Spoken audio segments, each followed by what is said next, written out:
So guys, after 2 to 3 months na walang biyahe dahil sa global conflict. So now, andito tayo ngayon sa Bahrain now. Papunta ako ng Morocco.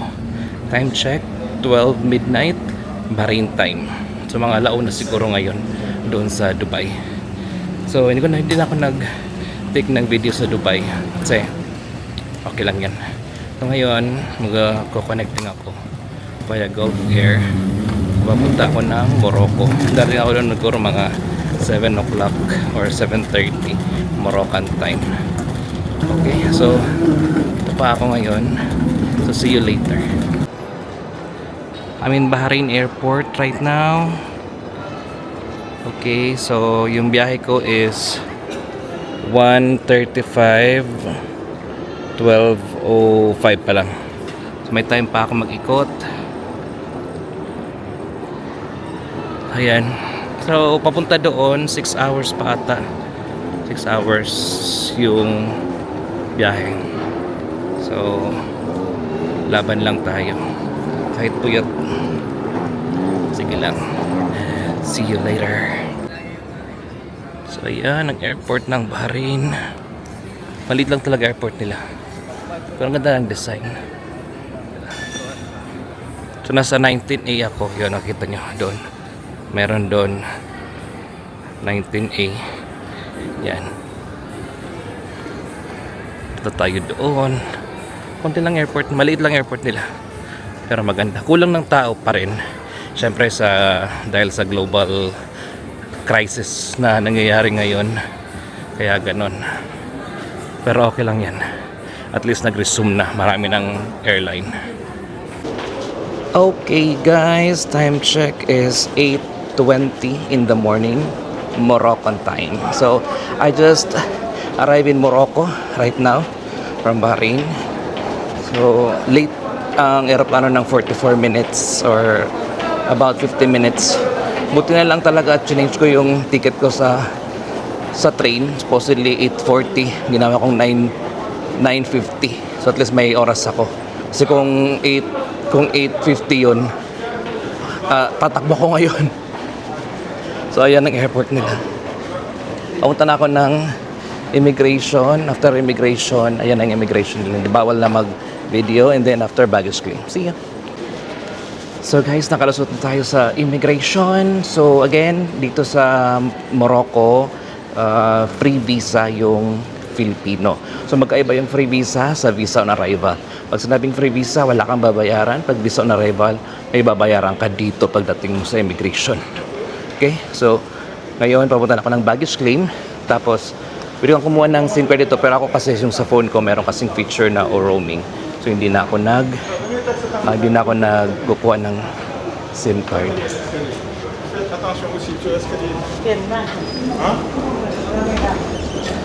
Ano ba yan?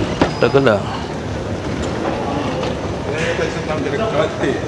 So yan ang baggage claim. Ganda. Maliit lang yung airport nila. Yan, nakailang ikot na, wala pa rin yung bagahe namin. At bagahe niya, wala pa rin. Kaya na pa kami nag-aantay. May biyahe ako, 9:50. Alas 9 na, wala pa rin. Ayan o, kaantay pa rin. Tagal. Baka mga 5 minutes na lang. So guys, pagdating ko sa may custom, pinatigil muna. Chinek ang bag ko. Tapos wala naman nakita. Sinira ko pa yung parang belt. Kasi hindi gumana yung password. Hindi ko mabuksan. So ngayon papunta na ako ng train station. So ito na dito. Terminal. Hanapin natin yung sorted terminal. Albari. So ito na dito. Mamaya. So lakad kayo. Tapos sa right, meron siyang train station. So, ito na yung daan papuntang train station. So, pwede naman ang taas. Dito na tayo. Ayan. Yan ang train station. Baba mo, ayan. Yan yung Schedule, ayan, Fest, 9:55. Casa Voice, Al-Sabah, Muhammad Rabat. 16 train 608. Doon ako. 9:55. Kaya punta na ako. Bye-bye. Pagpasok nyo, diretso lang. So, access, voice, CR dito. Dito may kainan. Tapos ito na yung train. Antay ka lang doon sa labas. Access. Nasakyan ko 608. 608. 9:55 going to Fest. So guys, nagpapasok na sila ngayon sa amin dito sa train station. Ayan yung train station, yung line 1. Diyan kami kasasakay papunta ng Casa Voyager. Tapos from Casa Voyager, sasakay ulit. Magda-transfer kami ng train para papunta naman ng Fest. So ayan. So yung biyahe namin is 9:50. So 9:29 pa lang. Tapos yung luggage ko pala wala ng balot kasi pina-check doon sa custom. Tapos hindi ko pa mabuksan yung parang yung parang belt, kaya pinutol ko. Hindi ko alam kung bakit. So ayan. Anong station. So 4 na station to. 4 na line. 1, 2, 3, 4. مرحبا بكم على متن هذا القطار المتجه إلى بوسكورة، لوازيس، الدار البيضاء المسافرين، الدار البيضاء الميناء. Ladies and gentlemen, welcome aboard this train bound for Buskura. Pero mahina to. Casa Voyager, Casa Port.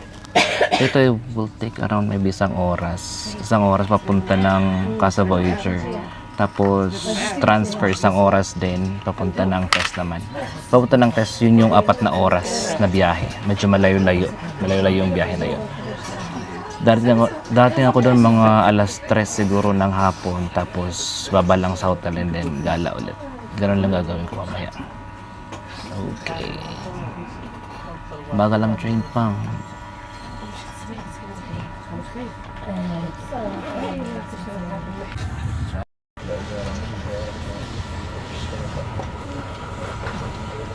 I see the Moroccan flag. Yan na, mabilis lang takbo. So, nag-stop na kami sa isang stop ng train kanina. Tapos, next is Casa Oasis. And then, last in Casa Voyager. So, 11:30. Expected may 1 hour pa bago makarating doon. Tagal pa. 11:30. Ay, hindi. 11:30 yung alis pala doon. Pero hindi 11:30. So, 2 stop na lang. Ayan. So, nasa second stop na tayo. This is Casa Oasis. Yan yung station. After nito, yun yung Casa Voyager. Yun ako maglilipat papunta ng Fest. Yan o. Nakausap ko kanina, yun na sila, bumaba na sila. Kasi pumunta sila ng Marrakesh. Ito na yung papuntang Casa Voyager. Mga residential. Dumi ng glass. May park sila. Nainit na rin.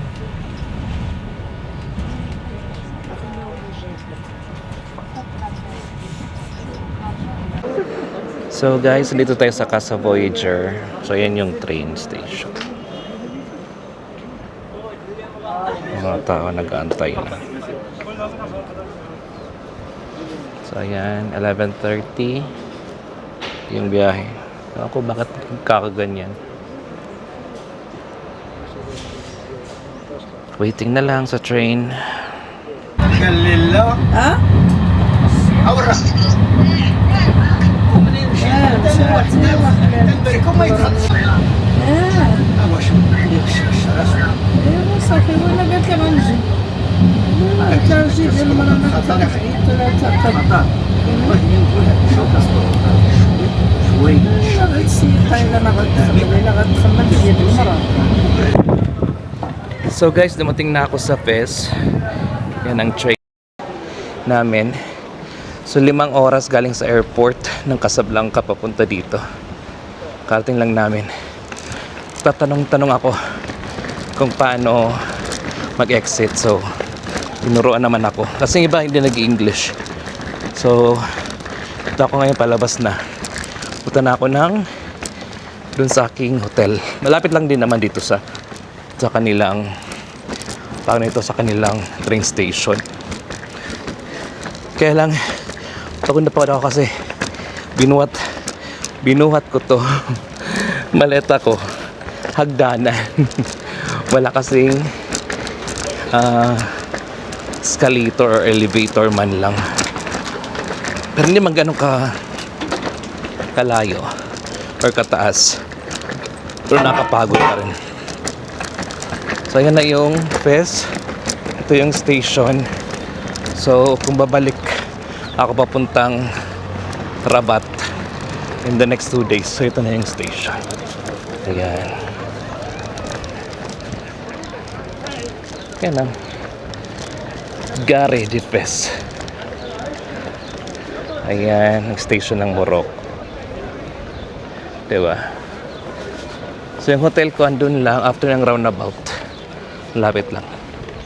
Sige, see you later. Ayun ang Ibis pala. Labas Ibis Hotel. Okay. So guys, karating ko lang sa hotel dito sa Fez, sa Perla Hotel. Malapit lang sa metro station. At least, I think less than 5 minutes lang. So ito yung room ko. Double na bed. Ayan. Tapos meron siyang doon sa labas, meron siyang balcony. Yung pinili ko kasi sabi niya kung gusto may balcony. Pero medyo maingay, pero okay lang. Nakakatulog naman ako kahit maingay. Tapos ito, yan yung salamin. Tapos mayroong para sa closet. Maganda. Binayaran ko ata dito parang 300. Parang mga ganun 300 dirhams. Yan yung CR. May bathtub pa. Diba? Yan.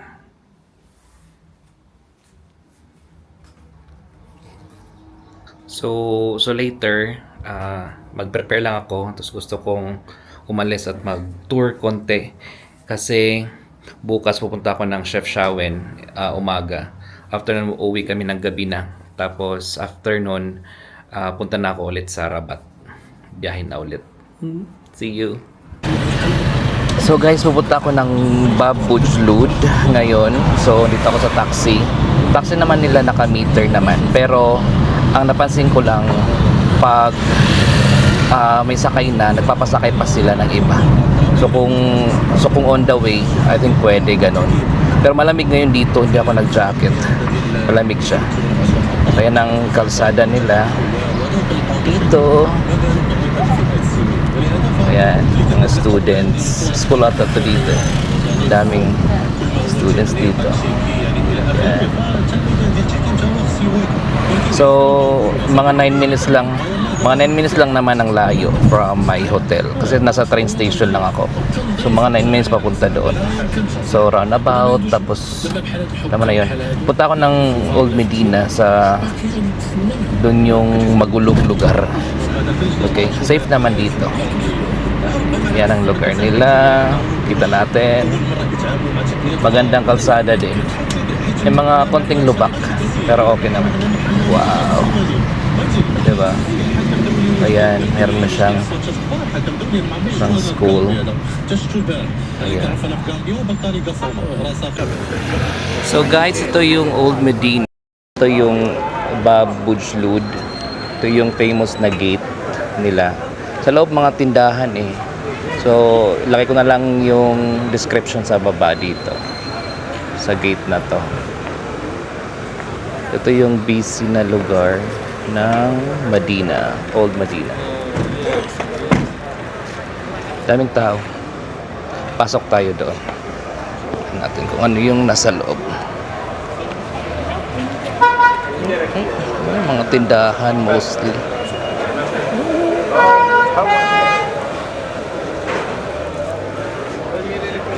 Ayun yung mosque na malaki. Maganda ang kuha dito sa likod. Ganda. Puro mga tindahan. Pero we will try Tanjin later.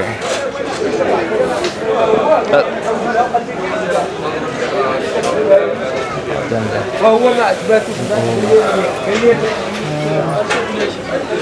Kapit. Damo tinda.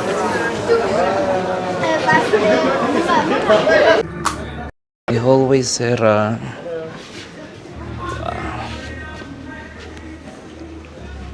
Painting. Ka-cute. Puro painting tanan. Ang hallway.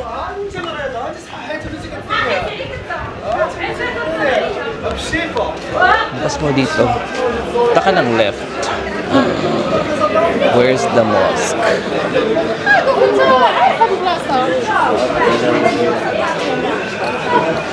Morocco. Puro mga tindahan lahat kasi karamihan dito pagkain, souvenirs, t-shirts, bazaar.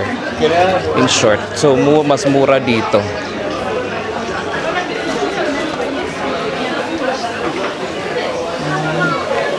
Paglabas mo doon na yung mosque.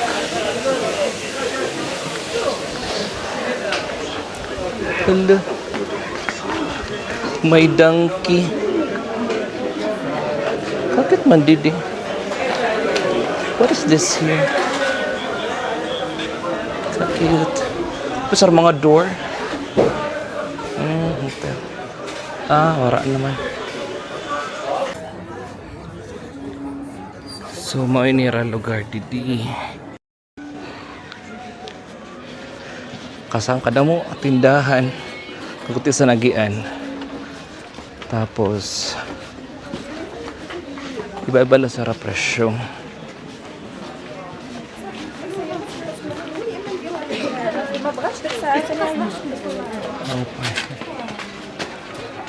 Kadaan nga mga lumang bahay. Dark City. Ito marami ding guest house. Ito ng lugar. Ano kaya itong ganito? Pero mga kuwang kasi China.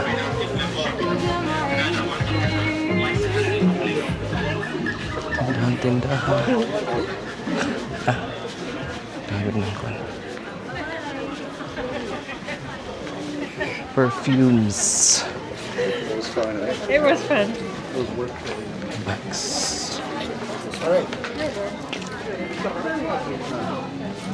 Ay. So yung dito naman na banda, para siyang castle. Pero hindi ko na pinasok doon eh. Kasi ang layo na. Wall siya. So dito naman na banda, ang daming ibon.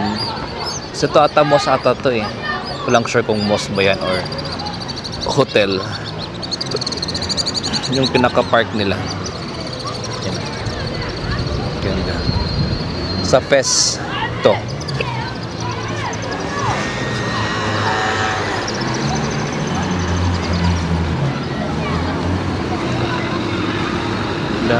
Daming tao.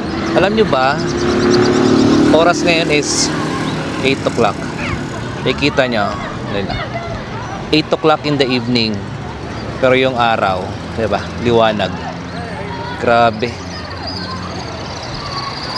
Late na yung kuwan nila dito. Sunset. Ito naman dito yung park nila. Saan maraming nagtatambay. Ang lamig talaga. Ito yung nasabi kong parang mosque. Tapos ang gaganda ng mga pinto niyan. Ito naman. Ang daming ibon.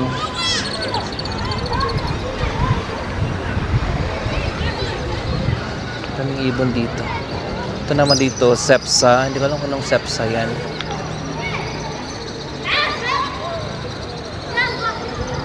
Medina. So yan guys, yung first day ko dito sa Morocco. Dito ako sa Fes ngayon. So nakakapagod, uwi na ako. 8 o'clock pa lang, maliwanag pa ang araw ngayon. Pero gusto ko nang umuwi muna kasi gusto ko mag-rest kasi bukas maaga ako. Punta ako ng Chefchaouen, yung Blue City. So watch out for that.